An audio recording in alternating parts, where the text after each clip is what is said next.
मैं मां हूं, धरती मां। मानव मुझे माता कहकर पुकारता है। मुझे बनाने वाले ने मुझे अपने चरणों से छूकर इतना पवित्र कर दिया था कि देवता भी मेरी धूल से माथे पर तिलक लगाकर स्वयं को धन्य समझते हैं। आज मैं उसकी कथा सुनाने तुम्हारे निकट आई हूं, जिसने मुझे बनाया है, जिसने मुझे मानव जैसे श्रेष्ठ पुत्र की भेंट दी है, जिसने मेरे आंचल की छांव को मानव के रहने का सर्वश्रेष्ठ स्थान बनाया है, जिसने सूरज, चांद, सितारों को आसमान में बांध रखा है, जिसने मेरे आंगन में फैले हुए समुंदरों को किनारों से रोक रखा है ताकि उन्हें भी अपनी सीमाओं का आभास रहे।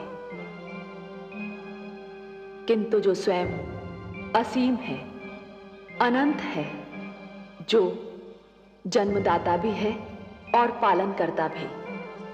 हां, मैं तुम्हें उसकी कथा सुनाने आई हूं जो अपने भक्त प्रहलाद की रक्षा करने के लिए नरसिंह बनकर आया, जो राक्षसी संस्कृति का नाश करने के लिए राम बनकर जन्मा और जो कंस का अत्याचार मिटाने के लिए कृष्ण के रूप में अवतरित हुआ, जो मेरा आराध्य है, तुम्हारा आराध्य है, हम सब का आराध्य है। विश्व जिसे विष्णु कहकर पुकारता है, जो नारायण भी है, लक्ष्मीपति भी है। ये कथा सुनना हर एक के लिए आवश्यक है, नितांत आवश्यक। केवल इसलिए नहीं कि यह परमपिता परमेश्वर की कथा है, केवल इसलिए नहीं कि इस कथा में मानव की परंपरा है, उसकी सभ्यता का इतिहास है, उसका अतीत, वर्तमान और भविष्य है, बल्कि इसलिए आवश्यक है कि इस कथा से जीवन जीने की, सत्य मार्ग पर चलने की, अन्याय से संघर्ष करने की, कर्मयोगी बनने की प्रेरणा मिलती है। इस कथा में जीवन के मूल्य हैं, जीवन के सिद्धांत हैं। ये कथा सुनकर मानव धन्य हो जाते हैं, जान लेते हैं कि जो कर्मठ होते हैं, परम पिता परमेश्वर उनकी रक्षा अवश्य करता है। ये कथा मैं ही सुना सकती हूँ, क्योंकि मेरी रचना मानव की रचना से पहले हुई थी। मेरा इतिहास मानव इतिहास से भी पुराना है। इस कथा का आरंभ महाप्रलय से होता है।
प्रणाम। हे नारायण, आपको कोटि कोटि प्रणाम। हे विश्वेश्वर प्रणाम, आपको असंख्य प्रणाम। हे पद्मनाभ, मैं कौन हूं, मुझे बताने की कृपा कीजिए। हे वासुदेव, मुझे अस्तित्व दिया है तो पहचान भी दीजिए, परिचय भी प्रदान कीजिए। जो मैं हूं वही आप हैं, और जो आप हैं वही मैं हूं। मैं विष्णु हूं, आप ब्रह्मा हैं, और आप महेश हैं। हम तीनों ही एक ही अस्तित्व के तीन रूप हैं, त्रिमूर्ति हैं। परंतु हे देव, मेरे होने का उद्देश्य क्या है, मेरा लक्ष्य क्या है? हे ब्रह्मा, सृष्टि की रचना होनी है, संसार का निर्माण होना है, जीवन का जन्म होना है, और ये सारे कार्य आप ही को तो करने हैं। आप विधाता हैं, सृष्टि में जन्म लेने वाले जीवन के जन्मदाता हैं। और हे परमेश्वर, मेरी रचना क्यों हुई है? हे महेश, हे शिव शंकर, निर्माण और विनाश, जन्म और मृत्यु एक क्रम है, एक चक्र है। जो बना है उसे समाप्त भी होना है, जिसने जन्म लिया है उसे मृत्यु भी आनी है। यह क्रम चलता रहेगा, यही प्रकृति का नियम है। आरंभ ब्रह्मा है, और हे महेश, आप अंत हैं, और आप दोनों के बीच मैं स्वयं विष्णु पालन करता हूं।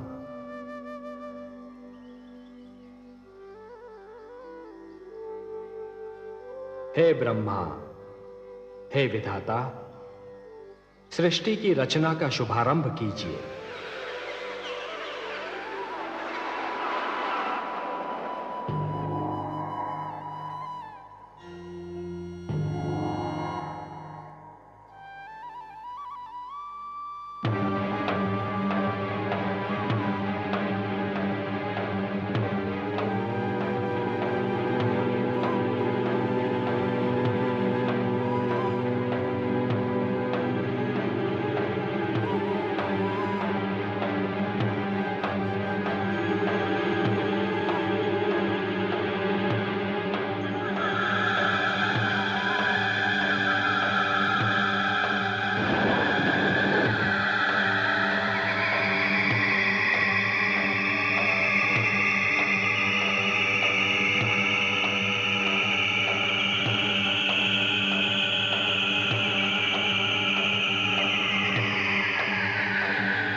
प्रणाम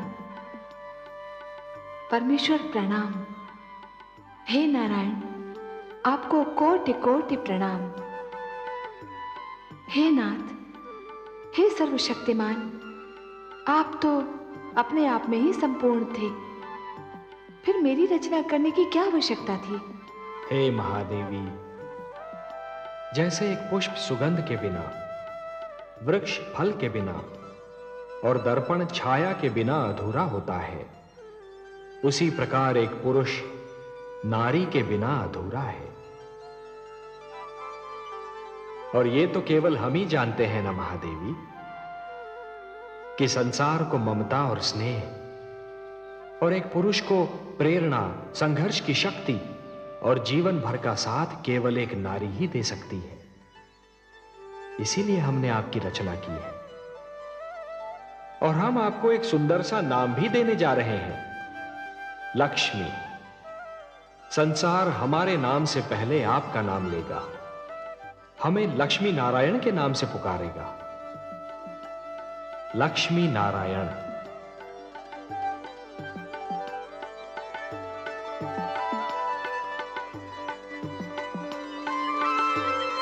श्री विष्णु भगवान की अनुमति से ब्रह्मा ने सृष्टि के निर्माण का श्री गणेश किया।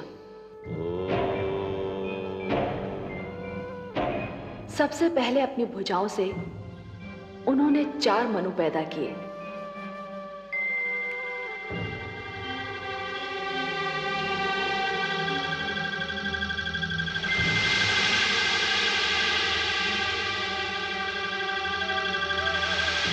और उनसे मानव जाति की उत्पत्ति का भार उठाने को कहा। परंतु शिशु रूप में जन्मे इन संकादिक ऋषियों सनक, सनातन, सनंदन और सनत कुमार में इच्छा का अभाव था। मैं तुम्हें आज्ञा देता हूं, जो कार्य तुम्हें सौंपा है उसे तुम पृथ्वी पर जाकर पूर्ण करो।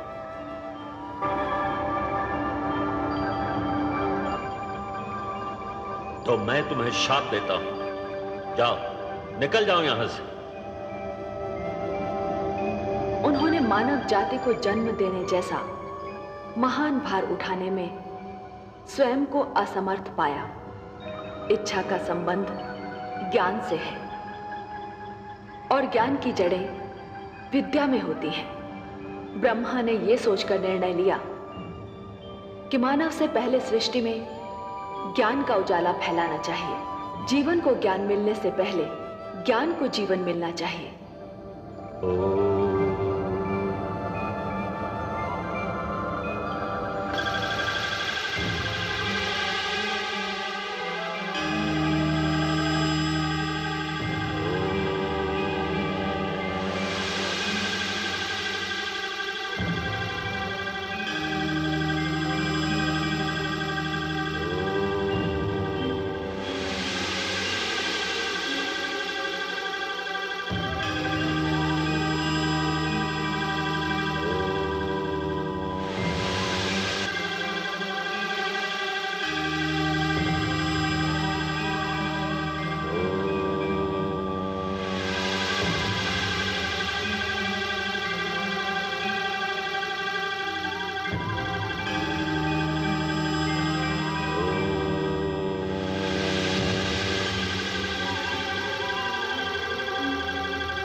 उन्होंने अपने शरीर से 7 आचार्यों को जन्म दिया और उनसे कहा, हे आचार्य जनों, हे वशिष्ठ, हे क्रतु, हे पुलह, हे पुलस्त्य, हे अंगिरा, हे अत्रि, हे मरीचि। सृष्टि में मानव जीवन का आगमन होने वाला है। मानव को शिक्षा देना, उसके जीवन को दिशा देना आपके जन्म का कारण भी है और उद्देश्य भी। उसके मार्ग में ज्ञान का प्रकाश फैलाएंगे आप। उसे परिवार और गुरुकुल परंपरा के ढंग सिखाएंगे। सप्तऋषि के नाम से जाने जाने वाले ये 7 आचार्य आज भी नक्षत्र मंडल में 7 सितारों के झुरमुट का रूप लेकर जीवन का मार्गदर्शन करते दिखाई देते हैं। फिर आया वो क्षण जिसकी सृष्टि सांस थामे राह देख रही थी। रचना क्रिया का सबसे महान क्षण, मानव जीवन के आगमन का सुनहरा पल।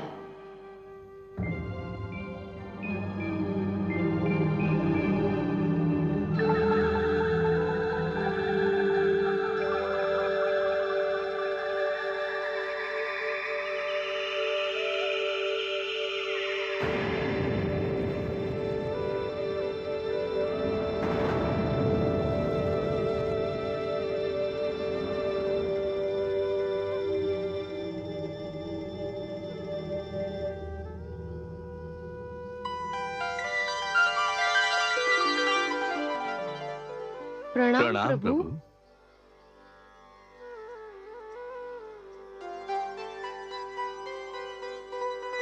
हे मनु, हे शतरूपा, आप दोनों मिलकर सृष्टि में मानव जीवन के प्रारंभ की घोषणा,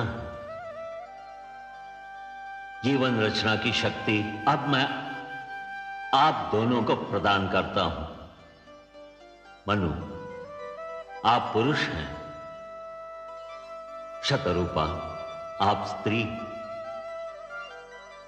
आप दोनों मिलकर मानव जाति का आधार बनेंगे, परिवार बनाएंगे, समाज बनाएंगे। आप दोनों शरीर तो दो हैं, पर प्राण एक होंगे, एक दूसरे का साथ देंगे, एक दूसरे के सुख दुख बांटेंगे। जो आज्ञा प्रभु। आप दोनों के कई रूप होंगे। मनु, आप पति, पिता, पुत्र के रूप धारण करते रहेंगे, और शतरूपा आप पत्नी, माता और पुत्री के रूप में ढलती रहेंगी। आपको मैं स्नेह, ममता, दया और करुणा की भावनाएं देता हूं। मनु, आपको संरक्षण, पालन पोषण और परिश्रम की शक्तियां प्रदान करता हूं। आप हर पग पर, हर स्थिति में और हर स्थान पर शतरूपा की रक्षा करेंगे, उसके सुख का ध्यान रखेंगे। आज के उपरांत सृष्टि में जीवन स्वयंभू नहीं होगा। अब जीवन जन्म लेगा और जन्म देगा। हे पिता, आपके आदेश का पालन होगा। मैं अपने धर्म का पालन करूंगी प्रभु।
कहाँ चले गए थे आप?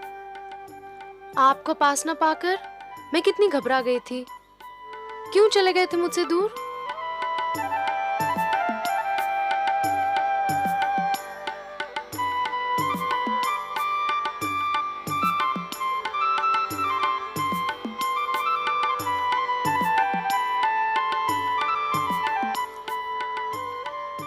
ऐसे क्या देख रहे हैं आप?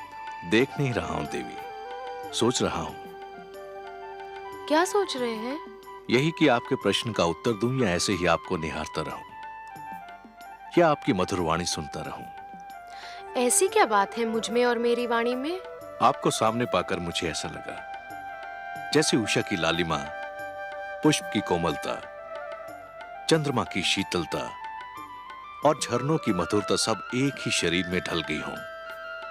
देवी, मैंने भोर भय पंछियों की चहकार सुनी, मैंने सूर्य की पहली किरण छूने पर कलियों की चटकार सुनी, मैंने सरोवर पर वर्षा की पहली बूंद की झनकार सुनी, परंतु उनमें वो संगीत और स्वर लहरी नहीं मिली जो आपकी वाणी में सुनाई दी। विश्वास नहीं होता कि ये सब क्यों हो रहा है, कैसे हो रहा है। कहीं ये कोई सपना तो नहीं, या स्वयं आप भी कोई सपना तो नहीं? तो मुझे छूकर देखिए, सपने को तो हाथों से छुआ भी नहीं जा सकता।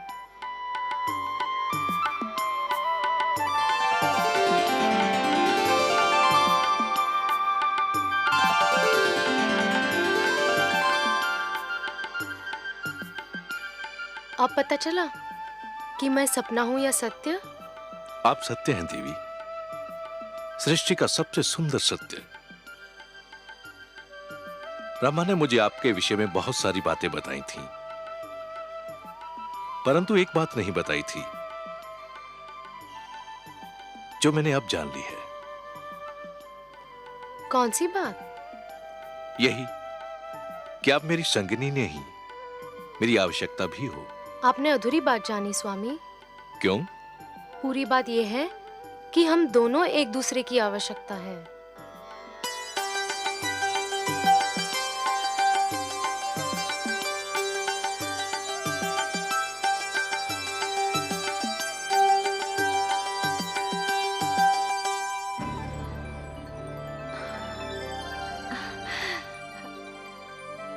धन्य है आप प्रभु, आज आपकी लीला का एक अनोखा रंग देखा है मैंने।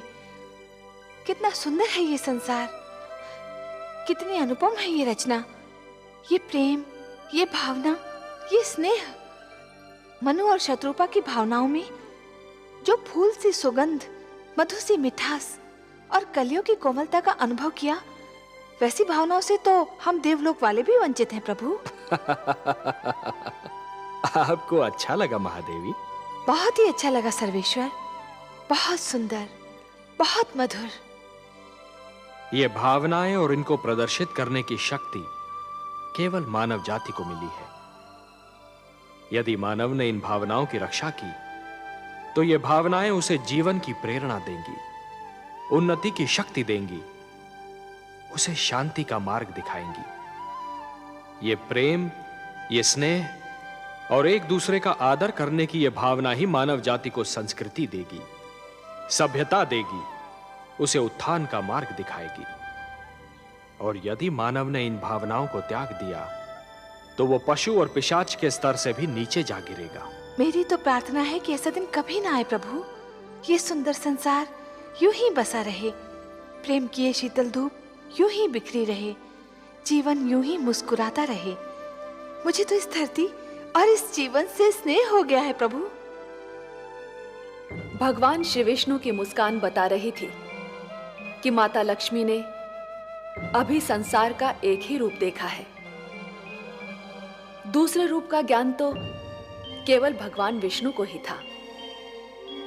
वो जानते थे कि क्या होगा और वही हुआ।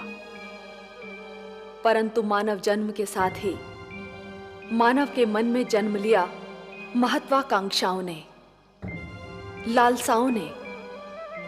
मानव जाति बलवान और निर्बल, छोटे और बड़े, निर्धन और धनवान, राजा और रंक के वर्गों में बंटने लगी। शक्ति अभिमान में, बल अत्याचार में और प्रेम व्यभिचार में बदलने लगा। हिंसा भड़क उठे, युद्ध होने लगे। मेरे आंगन में रक्त की बाढ़ आ गई।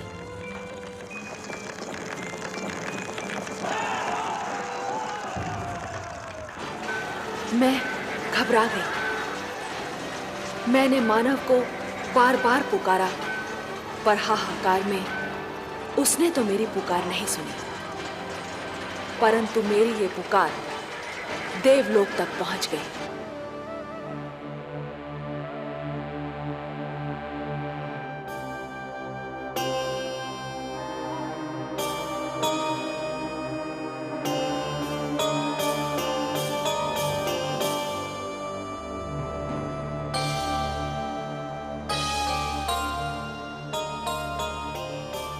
क्या बात है महादेवी?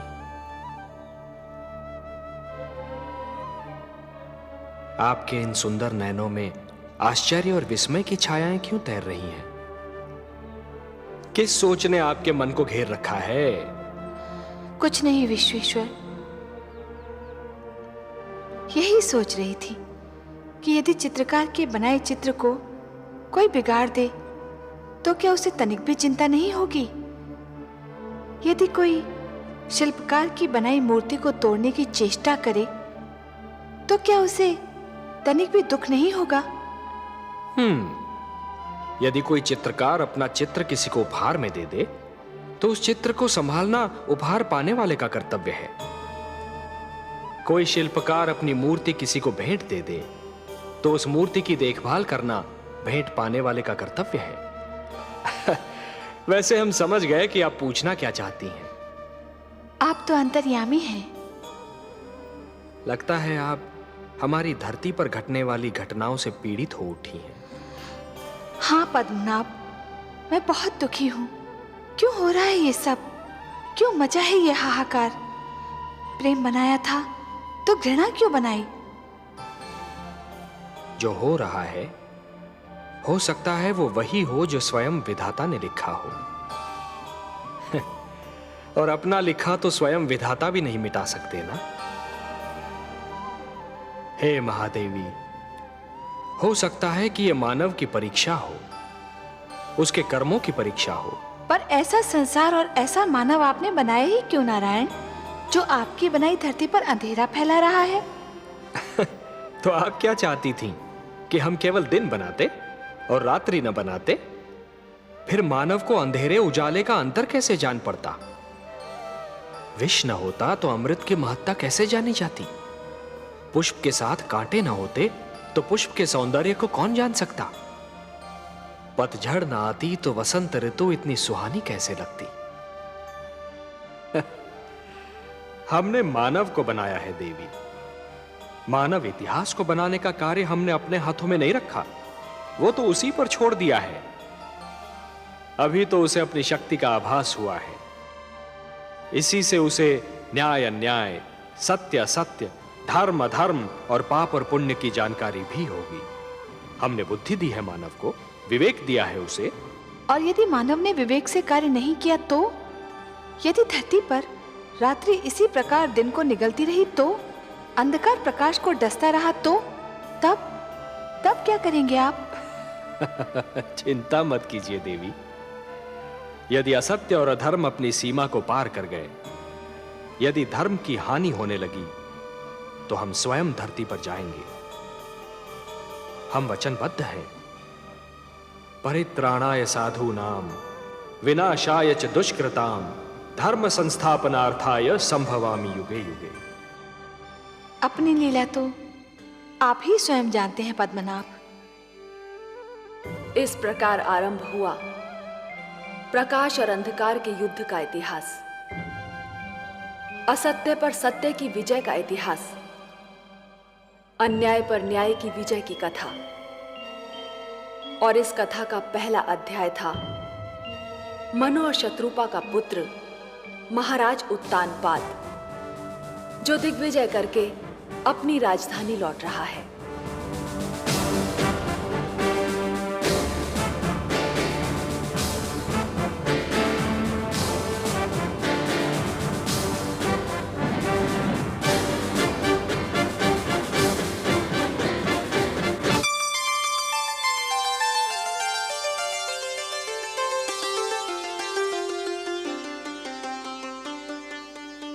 महारानी सुनीति की जय हो।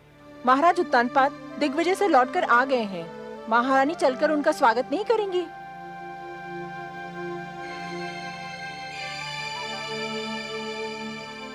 मैं वहां जाकर क्या करूंगी?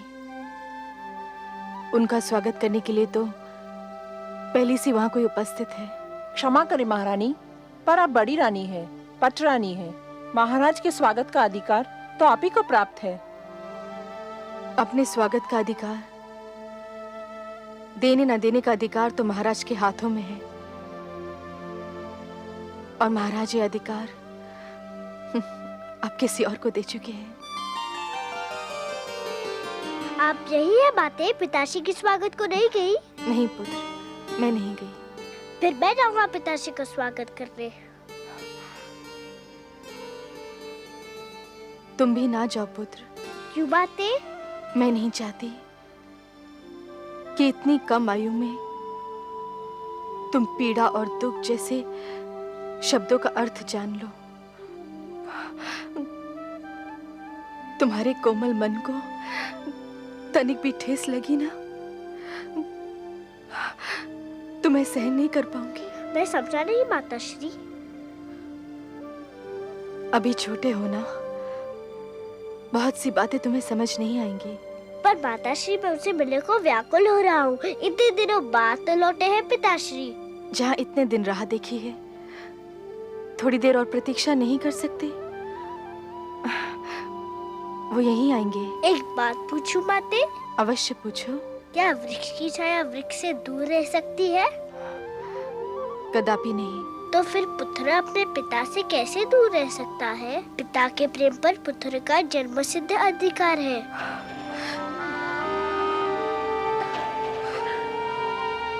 सारा झगड़ा ही तो अधिकारों का है पुत्र ध्रुव।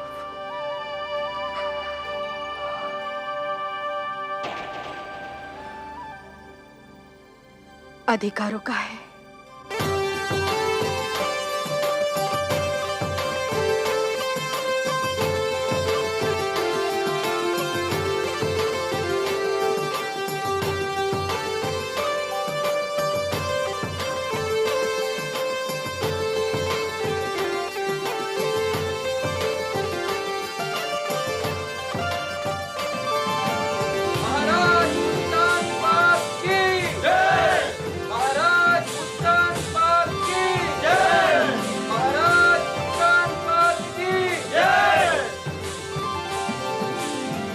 महारानी,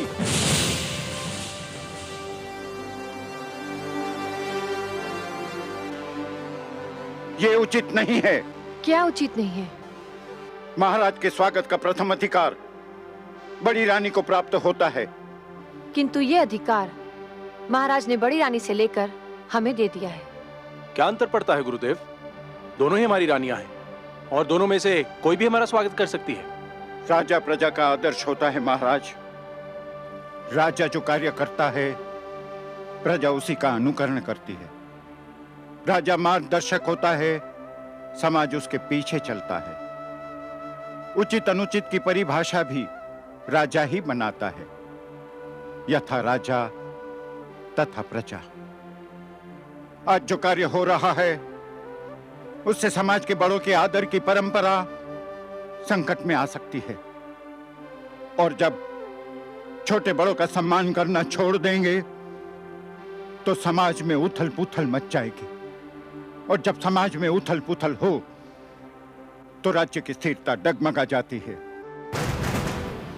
यदि महाराज परंपराओं को तोड़ना चाहते हैं तो आपको क्या आपत्ति है गुरुदेव? परंपराएं हमारे आदरणीय पूर्वजों ने बनाई हैं। उन्हें तोड़ने का किसी को अधिकार नहीं है। तो फिर महाराज का क्या निर्णय है?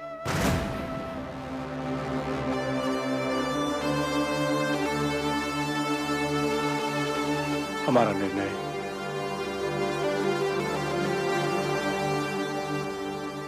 निर्णय यह है कि महारानी सरुचि ही हमारा स्वागत करेंगी।